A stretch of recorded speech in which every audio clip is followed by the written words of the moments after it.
पोरीवर लक्ष राहते म्हणून पोरानं अशी खोली पाहिली की पोरगी घरातून निघाली की वर्गात जाऊस तर मला दिसती. हात कुरवायला माझा. हा हा बोल की. कोणाचा फोन आहे का? मैत्रिणीच आहे. आवाज बरी कर बरं, पाहू दे मला काय म्हणायचं. असं कुठं मनातल्या मनात वाचतात का? फोनवर बरं मोठ्यानं बोलायचं माहिले तुला, आणि वाचायला म्हणजे किती मनातल्या मनात वाचायली. आवाज निघा ना, मोठ्यानं वाच. राहून आली नाही का माझ्या अजून पोरगी? 5 वाजता काले सुटते, 5 वाजून 2 मिनिटं झाली अजून आली नाही.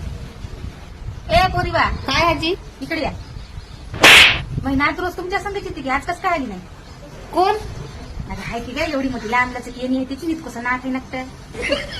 पोरीने या काले सुटले तर लवकर. बापाने लक्ष द्यायला ठेवलं मला इथं. सांगा लागल फोन करू. हॅलो बाबा. हा बोल माय.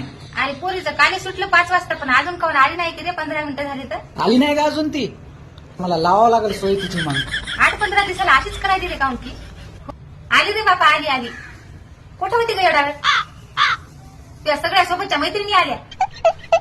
8-15 दिवसाला तू असाच उशीर करायली बरं. माय तूच मला कॉलेजून येताना 8-15 दिवसाला सुपारीन तोटा आणाय सांगते की मग मला यायला उशीर होते. हॅलो बाबा. हॅलो, आवाज येणार आहे काउन की? माय फोन.